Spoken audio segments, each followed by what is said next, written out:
Bonjour à tous, je suis Cédric Ferreira, directeur produit chez At Internet et avec moi aujourd'hui Julien Laribe qui est architecte expert en infrastructure de données, également chez At Internet.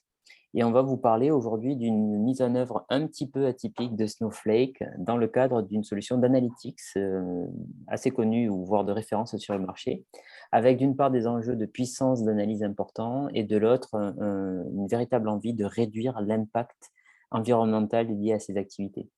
Alors, on travaille chez At Internet, qui est une société qui a été créée à la fin des années 90 sous le nom commercial Xiti, qui était une solution de mesure d'audience très très connue à l'époque, qui était notamment connue pour ce petit logo jaune que certains d'entre vous ont déjà vu sur des sites Internet. On le retrouvait sur la plupart des sites Internet de l'époque. Solution qui a évolué vers une solution professionnelle qui a ciblé d'abord les gros, voire très gros sites Internet. La société a évolué sous ce nom AT Internet pendant des années, jusqu'à devenir un des leaders du marché. Et en début d'année, on a fusionné avec une société d'à peu près la même taille qui s'appelle Piano, qui est très connue outre-Atlantique et un peu moins en France pour l'instant, et qui est spécialisée également dans le développement de logiciels SaaS pour comprendre les utilisateurs et personnaliser leur expérience client. Et ensemble, ce sont 600 employés qui sont répartis dans une vingtaine de bureaux autour du monde. Donc, parmi tous les produits que la société Piano propose, il y a un produit sur lequel on va revenir plus longuement aujourd'hui, qui est le produit historique d'AT Internet, qui s'appelle l'Analytics Suite Delta, qui, comme son nom l'indique, a été positionné sur ce marché du digital analytics et qui a été primé de nombreuses fois face à des solutions concurrentes que vous connaissez forcément. Il y a plusieurs raisons pour lesquelles, nos clients choisissent, notre produit et c'est important pour la suite de la présentation. Rapidement, il y a des enjeux de qualité. On garantit à nos clients des données qui sont fiables, qui sont complètes et adaptées aux différents objectifs des métiers de l'entreprise, qu'on soit au marketing, à la direction générale ou même qu'on soit, analyste. Il y a également énormément d'enjeux de puissance. On construit un outil qui est très adapté à la manipulation de très grands volumes de données pour comprendre ce qui se cache derrière et mettre en place des actions concrètes pour améliorer le business de l'entreprise à base de data. Et enfin, le dernier élément, c'est un enjeu d'éthique. Alors déjà, bien avant le GDPR, la solution avait à cœur de respecter la vie privée des internautes, mais il y a également des enjeux environnementaux, puisqu'on est quand même sur des activités qui sont hautement énergivores et on a pour objectif de réduire cette empreinte carbone. Alors, vous utilisez forcément des sites internet chaque jour qui utilisent notre produit d'analytics. Je pense à tous les sites médias.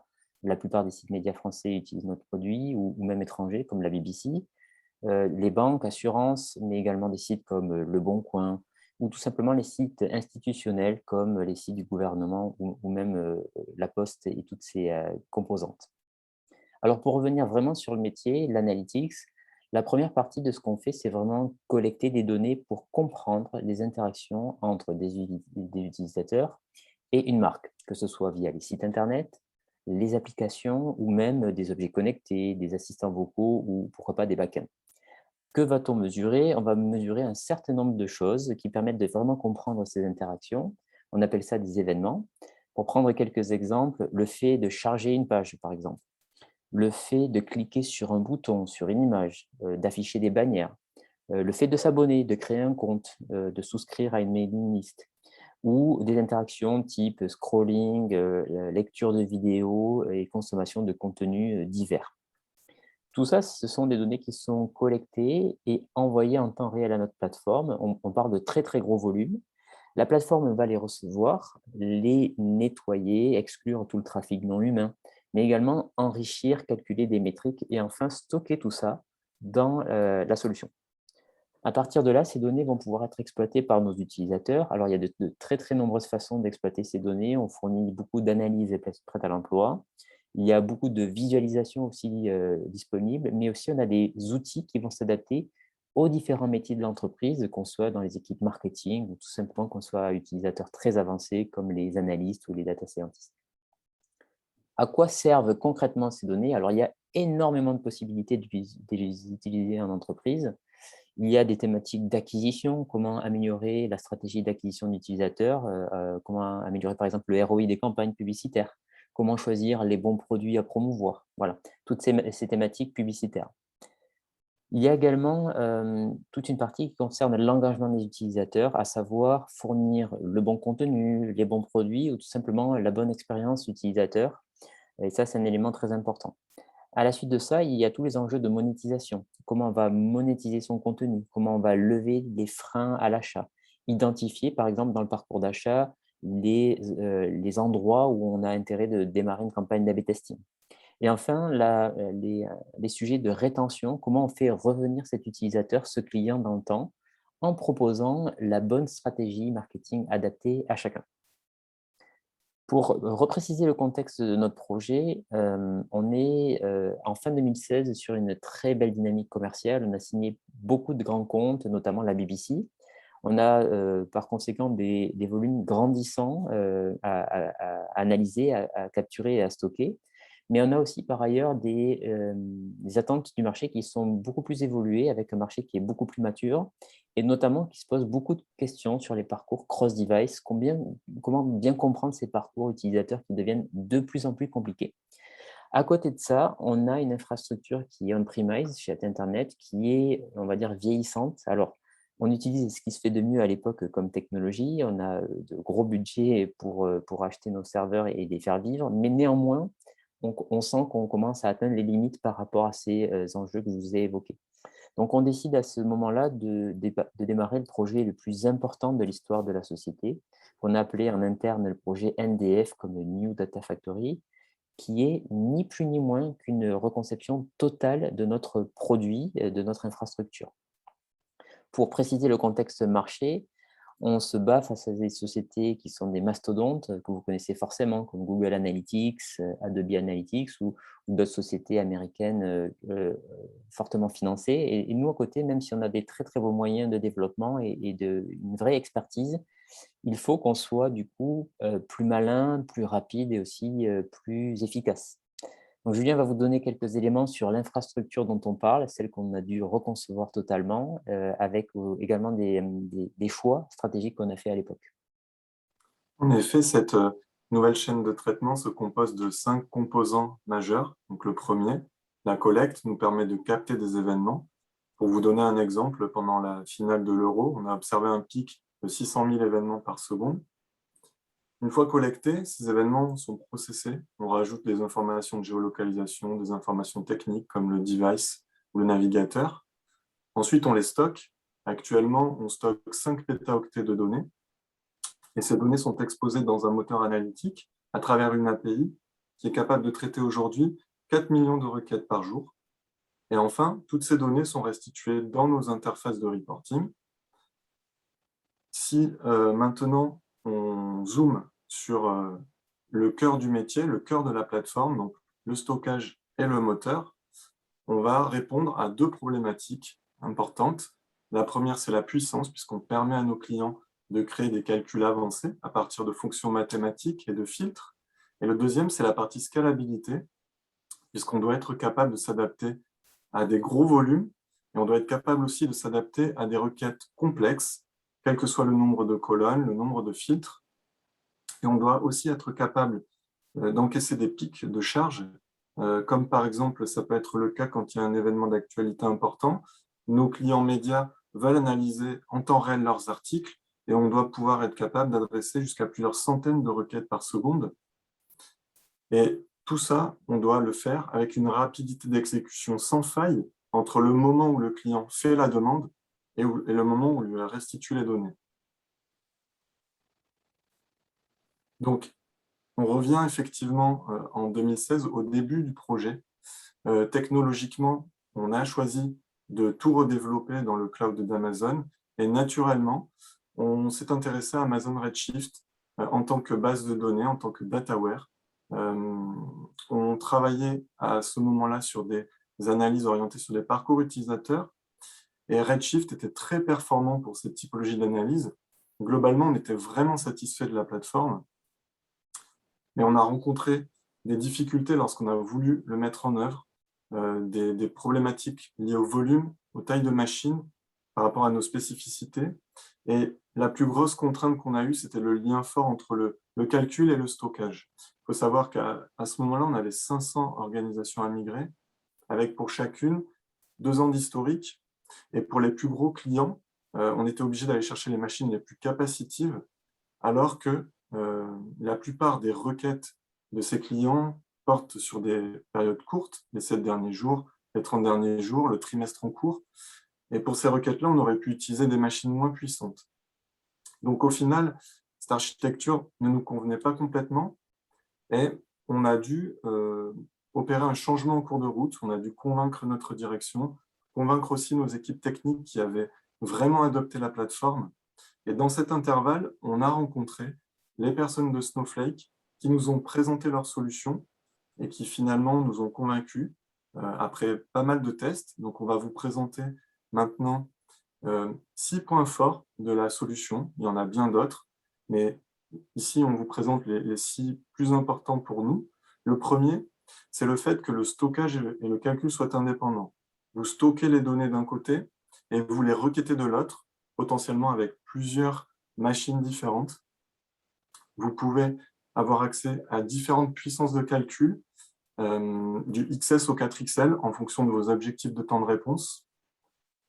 Le troisième élément intéressant de cette solution, c'est qu'on peut faire travailler plusieurs machines en parallèle pour pouvoir répartir une charge de requête et ainsi gérer beaucoup d'accès concurrents. Le quatrième point fort de la solution, c'est que quand vous souscrivez à Snowflake, vous pouvez choisir que votre infrastructure soit déployée soit sur Google, soit sur AWS, soit sur Azure. Donc ça, c'était assez rassurant pour nous parce qu'il n'y a pas une adhérence forte avec un cloud provider. Potentiellement en termes d'évolutivité, en termes de tests, ça nous permet de faire plein de choses intéressantes. Le cinquième point fort de la solution, c'est qu'on peut répartir sa charge de travail de manière indépendante. Donc, on a pris quelques exemples ici de la façon dont on l'a implémenté chez nous. On a des ressources dédiées pour la partie ingestion des données en continu. On a des ressources dédiées pour des optimisations qu'on réalise toutes les nuits sur notre stockage. On a des ressources dédiées pour notre moteur analytique. Et enfin, on a des ressources dédiées pour une fonction qui permet à nos clients de récupérer leurs données sous forme de raw data. Donc, ce qui est intéressant ici, c'est que l'objectif, c'est que chaque partie métier ne phagocyte pas un autre métier et vraiment ses ressources dédiées. Enfin, le dernier point fort de la solution, c'est la richesse de ces fonctions analytiques.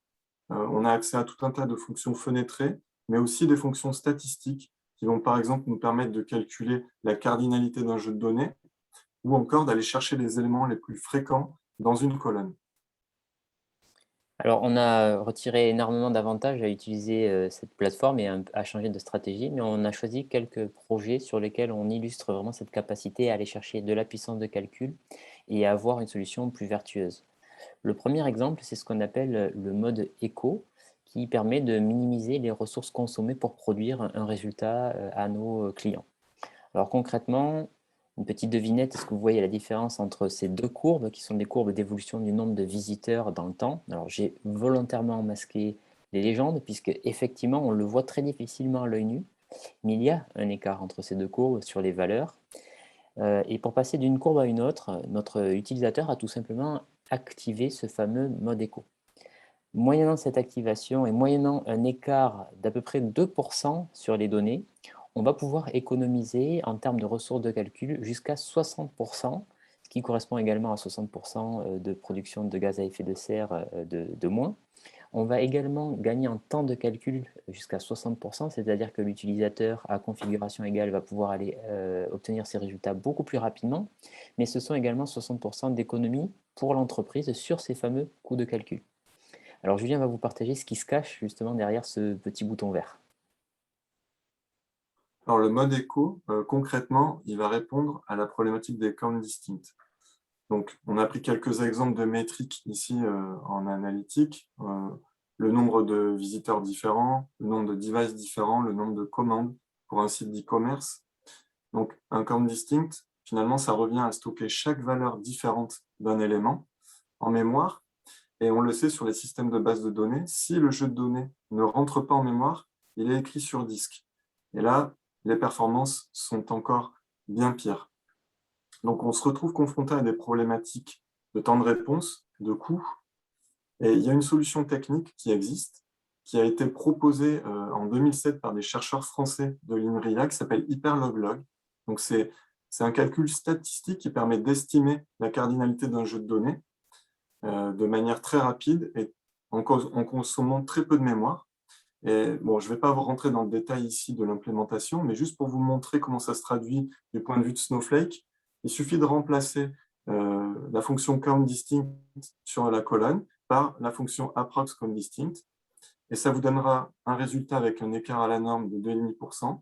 Donc, c'est très adapté pour tout ce qui est courbe d'évolution, répartition, analyse de tendance, et c'est super efficace. Alors, pour vous présenter concrètement ce que voient nos utilisateurs, on est dans un de nos produits qui s'appelle Explorer, qui permet de justement explorer ces jeux de données.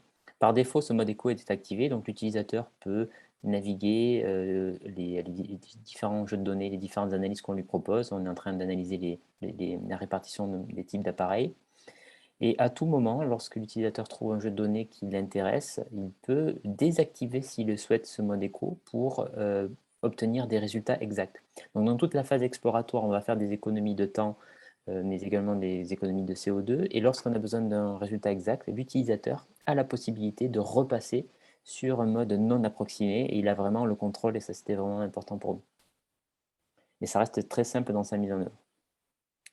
Le deuxième projet qu'on a choisi est ce qu'on appelle en interne l'allocation des ressources. Et en l'occurrence, on a souhaité que cette allocation soit intelligente. On va passer sur un autre produit de notre suite qui s'appelle Data Query, qui cible là vraiment les experts et les data scientists qui peuvent vraiment recoter les données de manière très puissante. Pour cet exemple, j'ai choisi un peu le même principe. Je veux savoir le nombre d'utilisateurs par type d'appareil. Donc, je choisis ma métrique, visiteur, et ma dimension, ma propriété, type d'appareil. Je lance ma requête et j'obtiens une réponse à ma question, à savoir sur ce client et sur ces 6 mois, j'ai 2,4 milliards d'utilisateurs de smartphones. Donc, derrière cette requête très simple, il faut savoir qu'en fait, notre moteur, il a parcouru à peu près 460 milliards d'événements, c'est-à-dire qu'il a parcouru une table dans laquelle il y a 460 milliards de lignes. Et pour autant, lui, l'utilisateur qui a demandé quelque chose de simple, il s'attend à avoir un résultat rapide. Là aussi, on va regarder ce qui se cache derrière cette interface. Alors, côté Snowflake, on a accès à différentes ressources de calcul qui vont du XS au 4XL. Donc, un 4XL, c'est 128 machines, et un XS, c'est une machine. Donc, la question qu'on pourrait se poser, simplement, c'est pourquoi on n'enverrait pas tout sur un 4XL. Donc, il y a des paramètres à prendre en compte par rapport à ça. Déjà, un 4XL, ça coûte 128 fois plus cher qu'un XS, mais ça va 128 fois plus vite. L'autre élément à prendre en compte, c'est que quand on démarre une machine au niveau Snowflake, la première minute est payée en intégralité, ainsi que chaque seconde derrière cette première minute. La problématique qu'on a chez nous, c'est que beaucoup de requêtes vont pouvoir s'exécuter sur du XS en moins d'une seconde. Donc là, clairement, envoyer ces requêtes-là sur du 4XL, ça ne serait vraiment pas intuitif et pas intéressant en termes de coût. L'autre élément à prendre en compte, c'est le temps de mise à disposition des différentes machines. Un 4XL, il va falloir le temps de provisionner les 128 machines. Donc, ça va forcément être plus long à provisionner qu'un XS. Donc, il faut aussi réfléchir à cet élément-là. Et au global, on veut pouvoir contrôler finement notre budget. Donc, on a décidé que ce n'était pas une bonne stratégie de faire de cette manière-là. Et on a choisi d'investir du temps dans le développement d'une solution qui va être en charge de l'allocation des ressources. Donc, ce qu'il faut savoir, c'est qu'on a deux grandes typologies d'utilisateurs qui accèdent aux données. On a nos interfaces de reporting, pour lesquelles on a des objectifs de temps de réponse de 10 secondes, et ensuite, on a des machines qui vont venir récupérer la donnée, où là, les temps de réponse sont moins importants. Et pour affecter les ressources à ces requêtes, en fait, on va s'intéresser à un certain nombre de critères. Le premier critère, c'est le volume. On regarde le volume de données scannées. Et on a fait des tests. On sait que jusqu'à 80 millions de lignes, on va être capable de répondre en moins de 10 secondes sur un XS, entre 80 millions et 160 millions sur un S, etc. jusqu'au 4XL. De cette manière, on adresse tous les volumes de nos clients. Ensuite, on va analyser la complexité des requêtes, à savoir le nombre de colonnes scannées, le nombre de countDistinct, le nombre de filtres.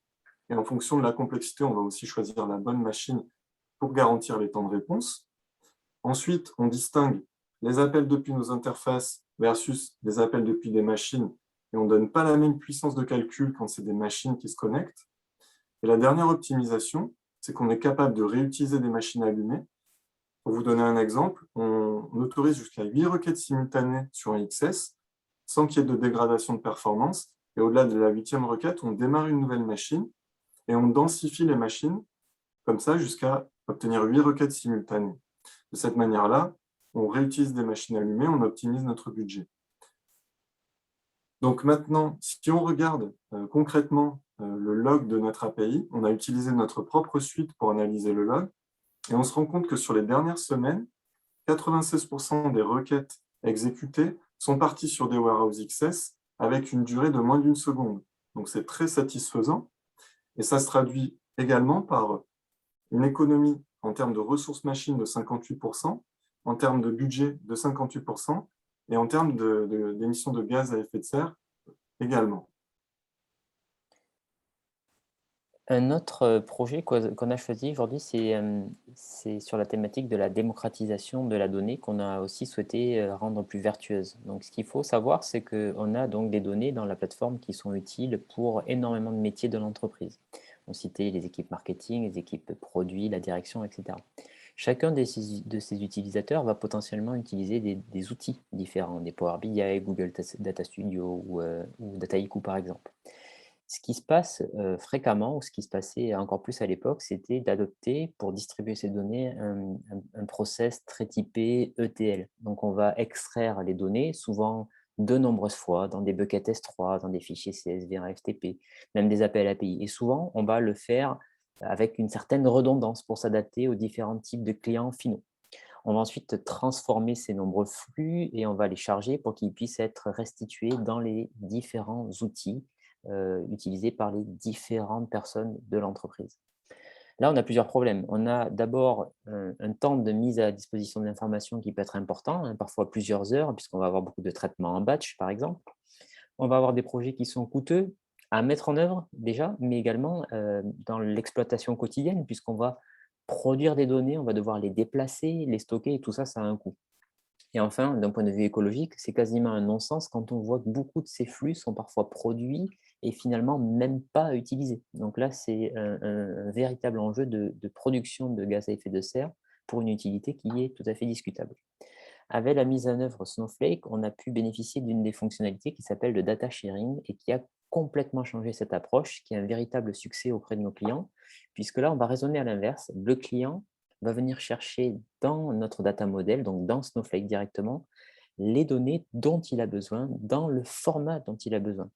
Là, il y a plusieurs avantages. Un, c'est beaucoup plus rapide puisqu'on a accès aux données dès qu'elles ont été stockées dans Snowflake, donc une histoire de secondes. On a également des coûts qui sont réduits et surtout une facturation qui va vraiment se faire à l'usage. Donc, on va payer concrètement des ressources uniquement quand les données elles ont été consommées.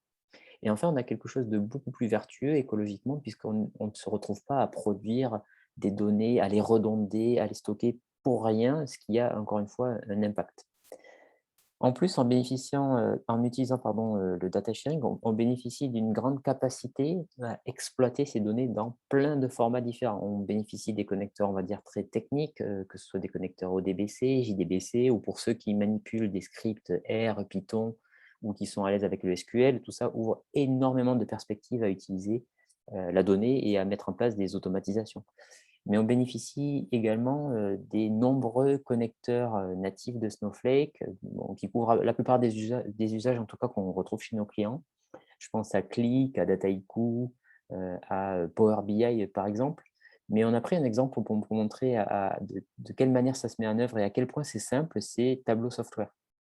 Je suis utilisateur dans une équipe marketing, je suis dans le Tableau Software et là, je peux aller choisir une nouvelle source, un nouveau workbook dans lequel je vais utiliser le connecteur natif Snowflake, voilà, qui fait partie de la liste.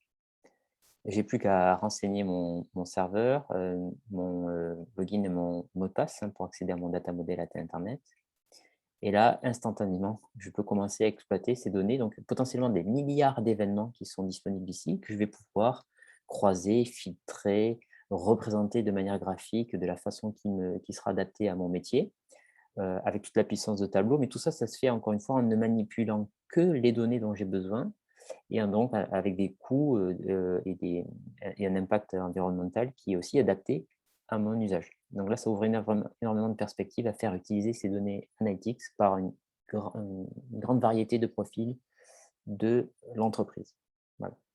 Aujourd'hui, c'est une option qui est utilisée par un grand nombre de clients et c'est encore en forte augmentation. On a énormément de demandes pour l'activation de cette fonctionnalité. Alors, pour conclure sur ce projet global, donc, on avait prévu 3 ans pour faire toute cette refonte. En vrai, on a mis pratiquement 4 ans. Bon, c'est pas normal sur ce type de re-engineering complet. Mais en novembre 2020, on a pu lancer notre nouvelle version, donc on a appelé Delta. Bon, on avait choisi le nom avant le Covid. Un lancement réussi et qui avait notamment atteint des attentes sur les aspects qualité, mais surtout puissance de calcul et également éthique, même si on a encore plein d'autres idées à mettre en œuvre.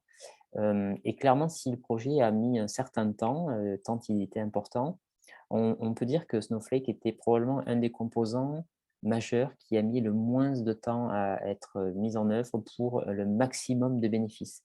Et clairement, on considère Snowflake comme un élément vraiment important de ce lancement réussi.